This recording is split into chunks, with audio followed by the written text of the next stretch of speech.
The will that saved my life was hidden inside a wooden rolling pin, the same one my mother used every Saturday morning to roll out streusel dough for the bakery case. By the end of this story, my sister will be wearing a smock that says "Iced my inheritance" while she scrubs proofing baskets in the bakery she tried to steal from me, and every single pastry box that leaves my shop will have her probate fraud docket printed on the side. So settle in, because the mechanics of how I got from that rolling pin to that pastry box are exactly what you are about to hear. My name is Lena, and I am 57 years old. For 24 years, I was my mother's live-in caregiver, ever since her rheumatoid arthritis turned her strong German hands into stiff claws that could no longer knead dough or pipe buttercream roses. Before that, I was a commercial refrigeration technician, the person restaurants called when their walk-in coolers died right before a holiday weekend. That detail matters more than you might think, because it taught me how locks work, how to read mechanical systems, and how to stay calm when something expensive is about to fail. My father had been the quiet architect of the bakery's original financial structure, but he died when I was 19, leaving Mama to run everything alone. Mama ran a historic German bakery in a small town in Ohio. The building was a red brick storefront from 1921, with original tin ceilings, a massive stone hearth oven, and a reputation that stretched 3 counties. Her streusel was legendary, her Black Forest cake won blue ribbons at the state fair, and her wholesale accounts supplied coffee shops and restaurants across the region. By the time she died, the business was worth $620,000, not counting the building, the recipes, or the goodwill. Mama's will left me 70% of everything. That is what the will said. That is what I found later, hidden in the rolling pin. But in the first 48 hours after she died, before I knew any of that, my sister Renee showed up with her husband Marcus and a binder full of papers they wanted me to sign. Mama died on a Thursday morning in March.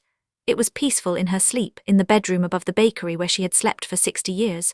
I called the funeral home, I called the church, and then I called my sister. Renee had not visited in 11 months. She lived 90 minutes away in a gated community with a 3-car garage and a kitchen she described as to die for but had never once cooked in.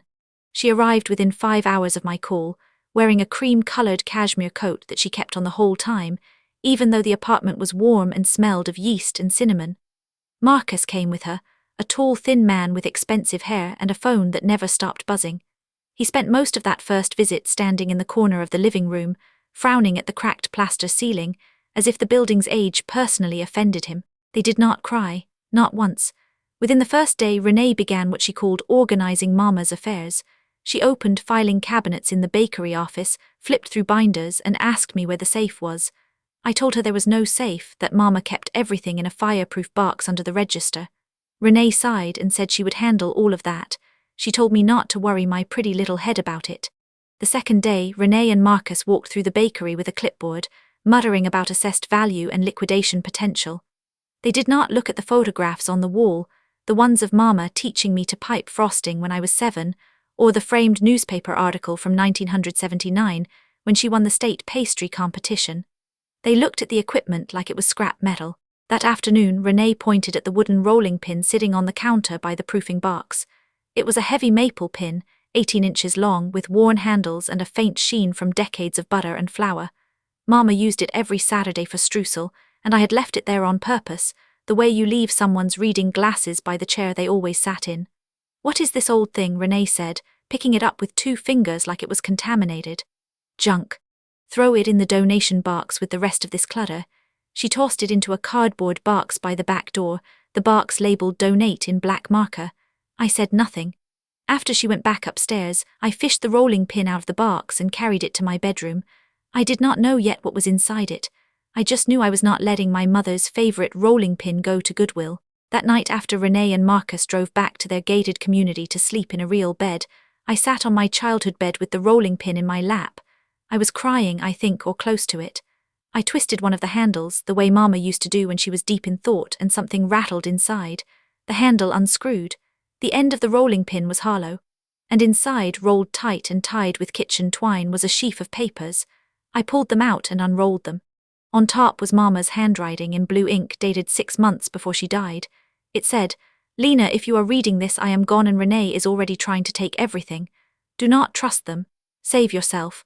Below that note was the original last will and testament, signed and notarized, leaving me 70% of the bakery and its assets, and attached to it with a paperclip was a small yellow sticky note that said one word, countermeasure. Before I continue this story, let me know where you are watching from in the comments below.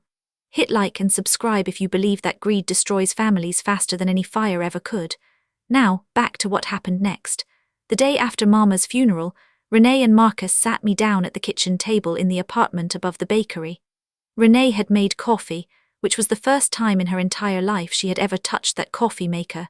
She poured it into Mama's favorite mug and slid it toward me with a smile that did not reach her eyes. "Lena," she said, "we need to talk about your future. You have lived in this apartment for 24 years.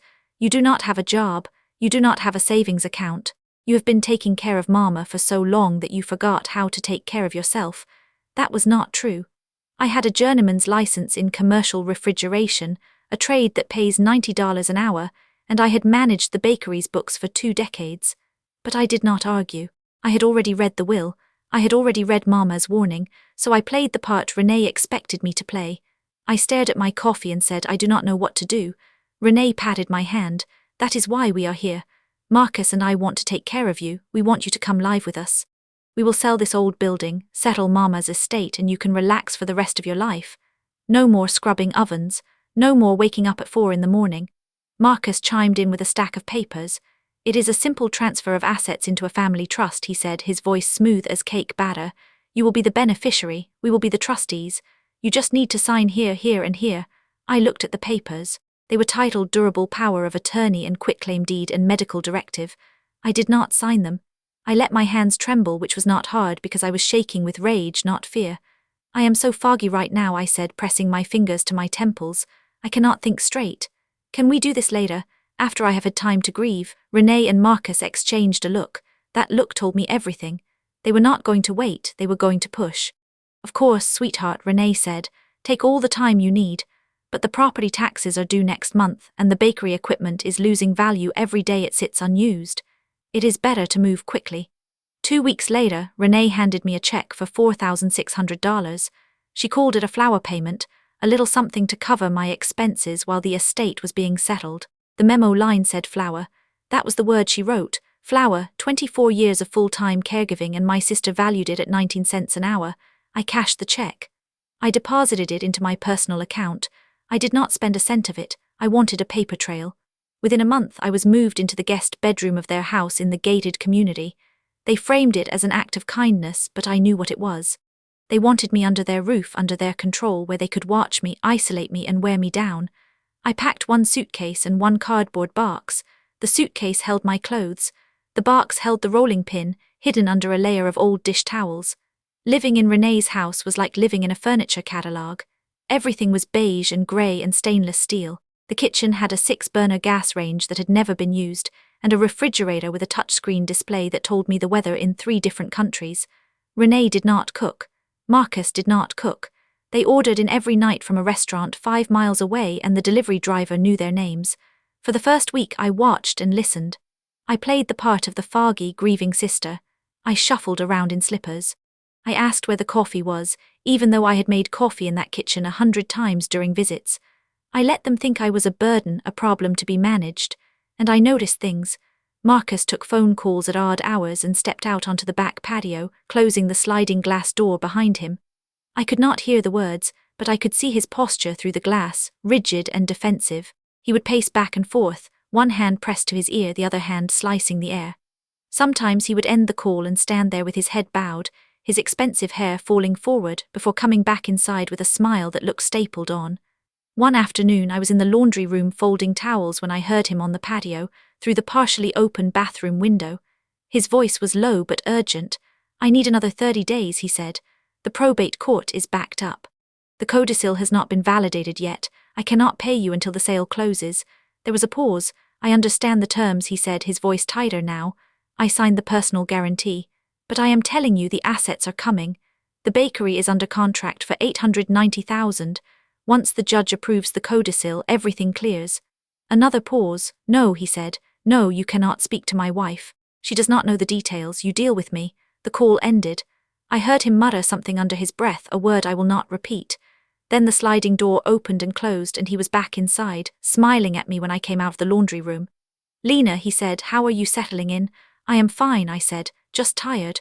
Renee was spending money like she had a printing press in the basement.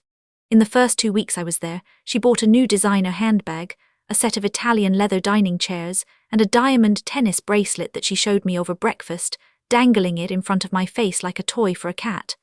"Marcus has been doing so well at work," she said, holding her wrist out so the diamonds caught the light. "Business is booming." Marcus did not have a job. I knew that because I had seen his mail.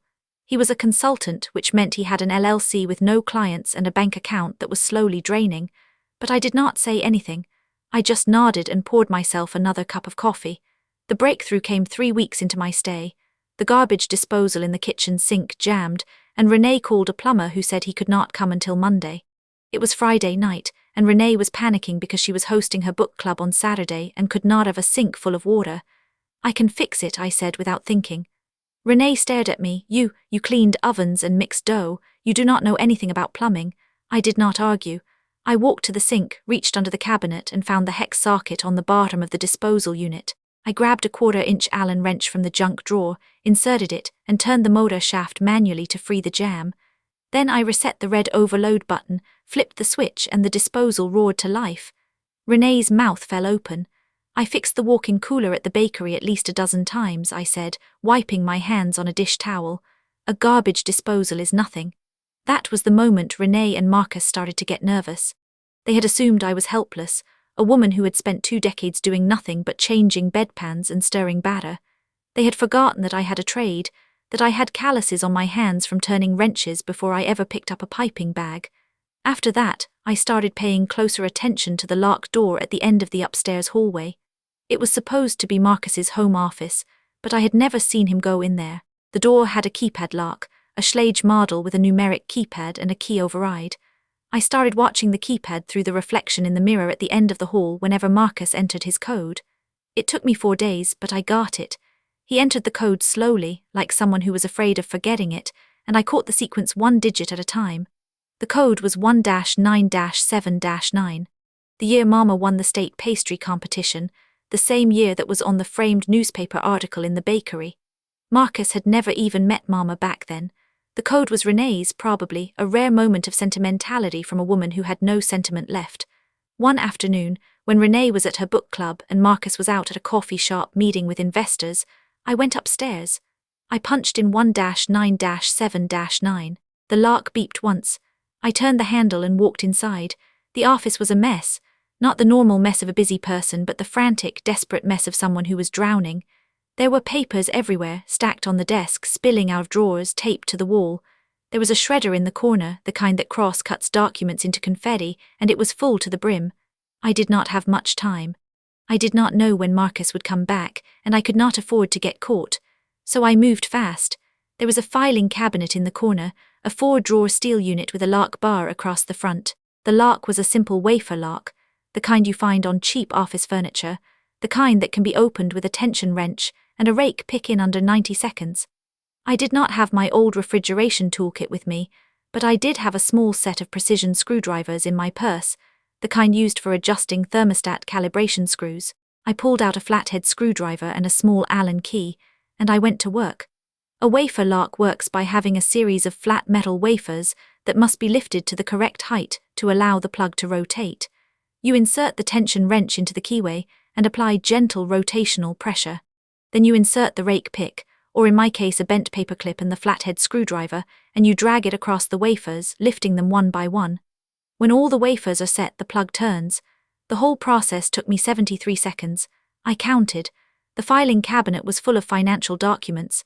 I recognized the format immediately because I had spent 2 decades reading profit and loss statements, balance sheets, and cash flow projections for the bakery. Marcus and Renee were not doing well.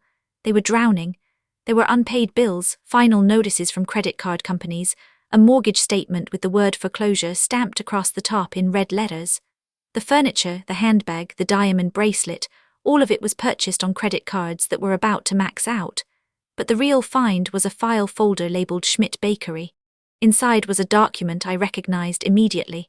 It was a codicil to Mama's will, dated 2 months before she died, supposedly signed by Mama and witnessed by two people whose names I did not recognize. The codicil stated that due to changed circumstances, Mama was revising her will to leave the entire bakery business, including the building, the recipes, and the wholesale accounts, to Renee, and that I was to receive a one-time payment of $4,600 for services rendered as caregiver.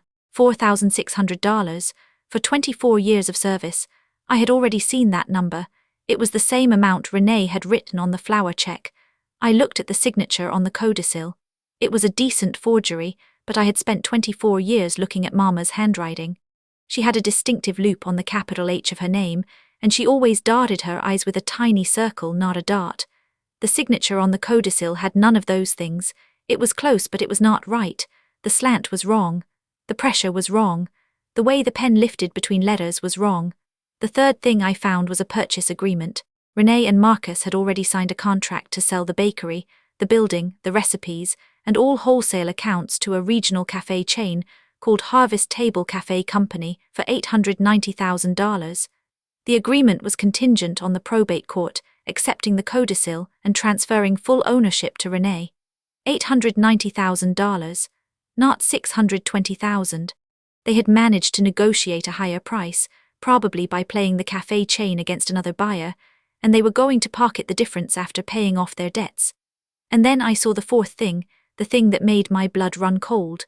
There was a loan document, a personal loan from a company called Velocity Capital Partners, for $475,000. The collateral for the loan was listed as beneficiary interest in the Schmidt Bakery estate, to be assigned upon probate. Renee and Marcus had already borrowed against their expected inheritance. They had spent money they did not have, on the assumption that they would get the bakery, sell it, and pay off the loan. But here was the kicker. The loan document listed me as a co-signer. My signature was on the bottom of the page, next to Renee's and Marcus's. Except I had never seen that document before in my life. I had never signed anything. The signature was a forgery, and a bad one, my name scrawled in a rushed, careless hand that looked nothing like my careful, deliberate signature. They were setting me up.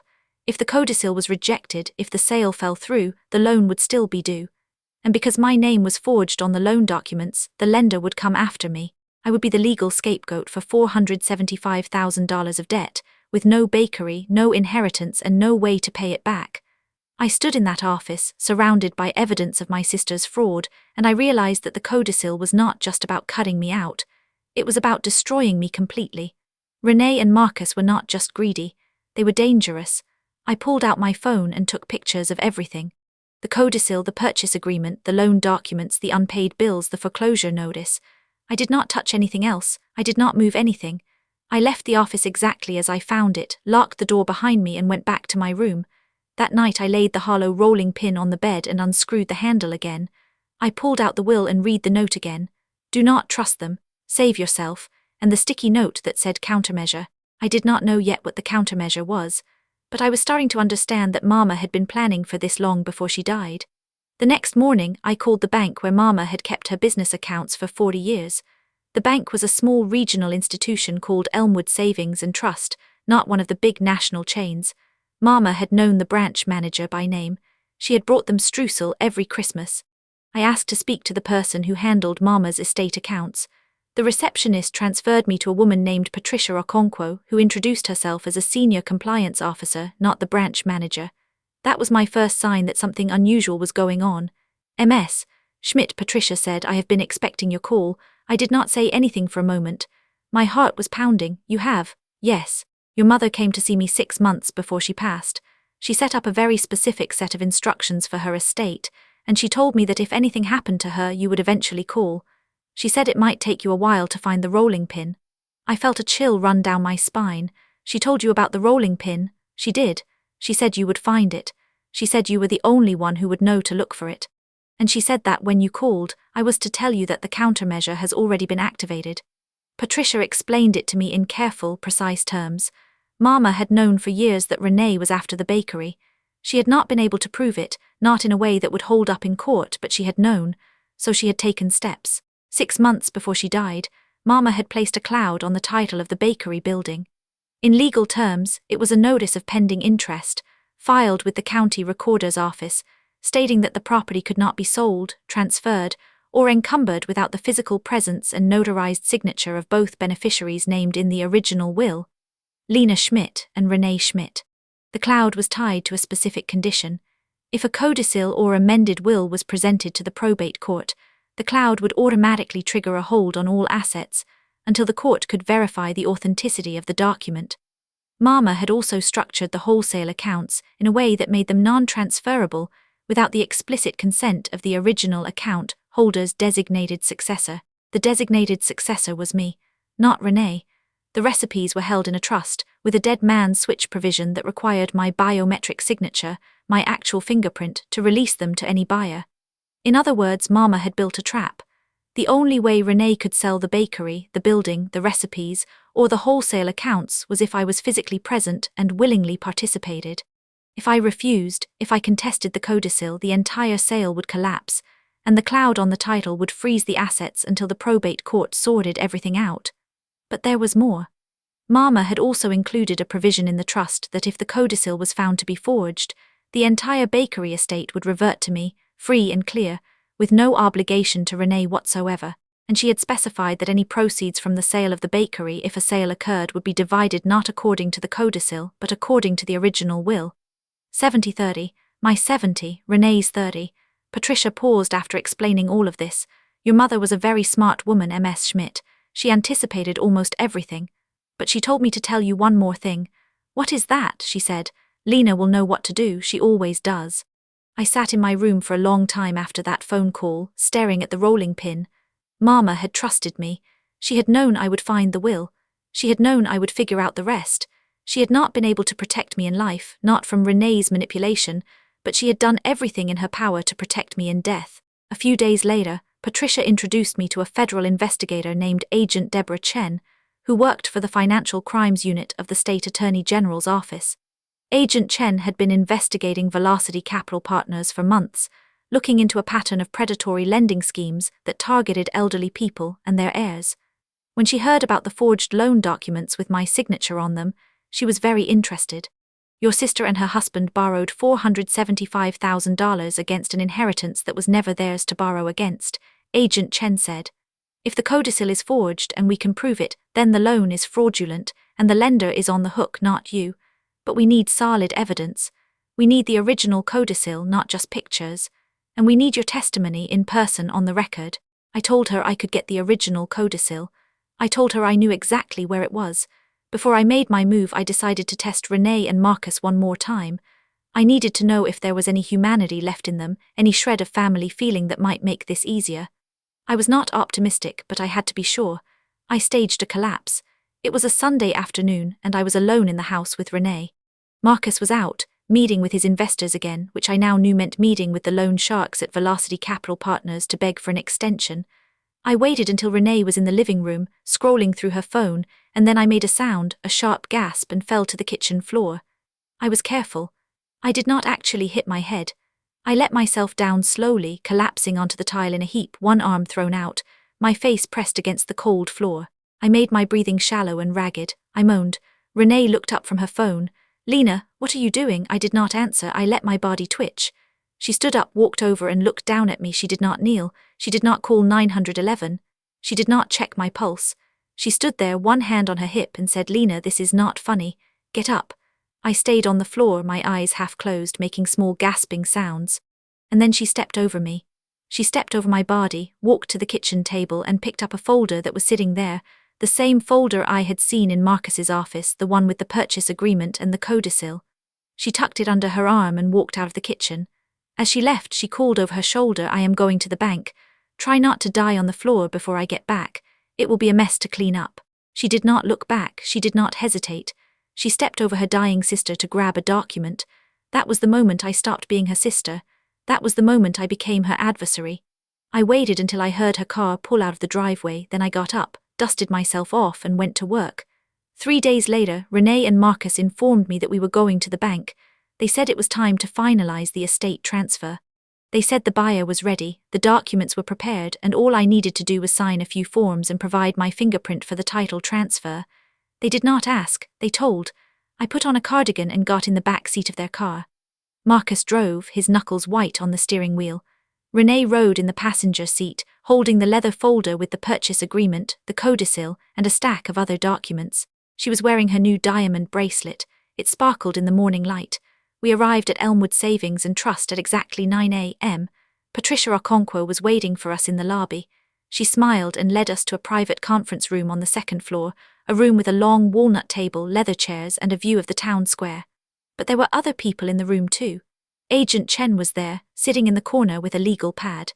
A uniformed sheriff's deputy stood by the door, and at the head of the table next to Patricia sat a probate judge, a woman with silver hair and a stern expression. Renee and Marcus froze in the doorway. "What is this?" Renee said, her voice sharp. "Who are these people?" Patricia gestured to the chairs. "Please have a seat. We have some questions about the codicil and the pending sale of the Schmidt Bakery." Marcus's face went pale. "We are not answering any questions without our attorney." "That is certainly your right," Agent Chen said, not looking up from her legal pad. "But you should know that we have already obtained a warrant for the business records of Velocity Capital Partners, and we have a forensic document examiner who is very interested in comparing the signature on the codicil to known samples of Helga Schmidt's handwriting." Renee turned to me, her eyes narrowing. "Lena, what did you do?" I looked at her. I did not flinch, I did not play foggy, I did not play weak. I pulled the rolling pin out of my purse, unscrewed the handle, and slid the original will across the table. "Mama left me 70%, I said. "She left you 30. She knew you would try to steal it.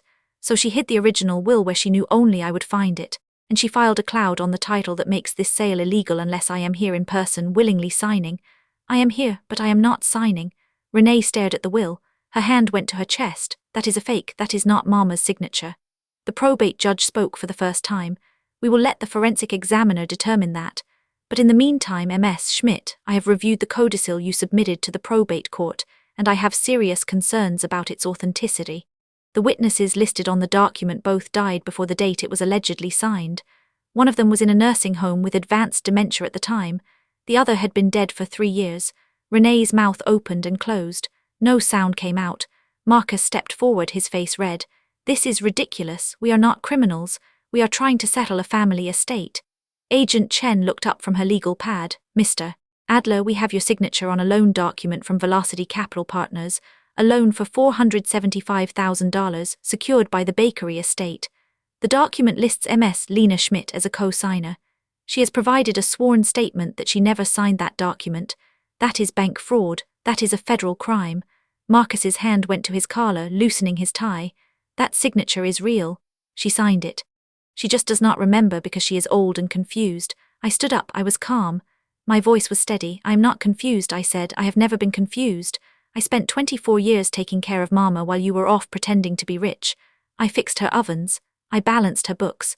I held her hand when she died, and I know exactly what you did. You forged a codicil to cut me out. You sold the bakery out from under me. You forged my name on a predatory loan. You stepped over my body when you thought I was dying on your kitchen floor. You are not my sister anymore. You are a thief." I turned to the sheriff's deputy. "I believe these two have some questions to answer." The deputy moved toward Renee and Marcus. Renee let out a small shriek and clutched her purse. Marcus started talking fast, saying something about his attorney, his rights, false accusations. But the deputy was already reading them their Miranda rights, and Agent Chen was sliding a warrant across the table. The sale was voided. The codicil was rejected. The cloud on the title held. The probate court ruled in my favor 3 months later. The forensic document examiner confirmed what I already knew. The signature on the codicil was a forgery, a careful but ultimately flawed attempt to copy my mother's handwriting. The witnesses were both deceased at the time the document was allegedly signed, and the loan documents from Velocity Capital Partners were found to be fraudulent, part of a larger scheme that the State Attorney General's office was already investigating. Renee pled guilty to probate fraud, forgery, and conspiracy to commit bank fraud. She was sentenced to 18 months in federal prison, followed by 5 years of supervised release. Marcus pled guilty to the same charges, plus an additional count of identity theft for forging my signature on the loan documents. He was sentenced to 30 months. The judge ordered them to pay restitution of $120,000 to the estate, which they did by liquidating their house, their cars, and Renee's diamond bracelet. They lost everything. The gated community house went into foreclosure. The Italian leather dining chairs were sold at auction. The designer handbags went to a consignment shop. The diamond bracelet was surrendered to the court and sold to pay back the victims of the Velocity Capital Partners fraud scheme, and the bakery came back to me. Every bit of it. The building, the recipes, the wholesale accounts, the $620,000 in assets, plus the $120,000 in restitution, free and clear. The sale to Harvest Table Cafe Company was voided, and I received a settlement from the cafe chain for their unprofessional conduct during the due diligence process. They had been so eager to acquire a historic German bakery that they had looked the other way when Renee's paperwork came in with red flags all over it. That cost them another $75,000. I reopened the bakery 6 months to the day after Mama died. I renamed it Dough of Deceit Bakery because I wanted the name to be a reminder of what happened there, a warning to anyone who thought they could steal from the people who actually do the work. The first batch of streusel came out of the oven on a Saturday morning using Mama's rolling pin, the same one that had hidden the will that saved my life. The community came back. The wholesale accounts came back. The customers came back. They had been waiting, they said. They had known something was wrong when the bakery went quiet. They had known that Mama would not have wanted it sold to a chain. And Renee, after she got out of prison, came back too, but not as a sister, not as an owner. She came back as a condition of her supervised release. The judge had ordered 200 hours of community service, and she specified that the service must be performed at the bakery that Renee had tried to steal. So every Saturday, Renee stands at the sink in the back of my bakery, scrubbing proofing baskets with a stiff brush and hot water. She wears a smock that says "Iced my inheritance," and she does not speak to me, and I do not speak to her. The work is hard, and the water is hot, and the baskets are heavy. It is exactly what she deserves. Every pastry box that leaves my bakery has a small label printed on the side. It shows the probate case number, the docket entry for Renee's felony conviction, and the words Dough of Deceit Bakery, where fraud gets baked. Customers ask about it sometimes. They read the label and they raise their eyebrows. I tell them the short version and they always say the same thing: your mother would be proud. Mama was a smart woman. She knew her daughters. She knew what Renee was and she knew what I was. She built a countermeasure into her last days, a quiet, brilliant trap that protected me when I could not protect myself. She died believing in me, and I will spend the rest of my life proving her right. The moral of this story is simple. Family is not an excuse for theft. Blood does not give you the right to bleed someone dry. And if you are the one doing the real work, the one making the sacrifices, the one showing up every single day, then you deserve to be the one who gets the reward. Not the one who shows up at the funeral with a clipboard and a forged signature. If you are in a situation where someone is pressuring you to sign something you do not understand, do not sign it. Do not let them rush you. Do not let them tell you that you are too old, too emotional, too confused to make your own decisions. You are not confused, you are being manipulated, and the law is on your side if you are brave enough to use it. Have you ever discovered a dark secret about someone you trusted completely? How did you handle it? Let me know in the comments below. I read every single one, and I want to know if there are other people out there who have stared down a betrayal like this and come out the other side. If you made it to the end of this story, you are the kind of person who believes in justice, in hard work, and in the quiet strength of people who do not complain, they just keep going. Hit that subscribe button and turn on notifications, because I tell stories like this every single week. Stories about family, betrayal, and the moment when the underdog finally wins. Share this video with someone who needs to hear it, someone who is dealing with a manipulative relative or a sibling who thinks the world owes them something. Thanks for watching. Stay sharp, stay skeptical, and never let anyone steal your dough. I will see you in the next one.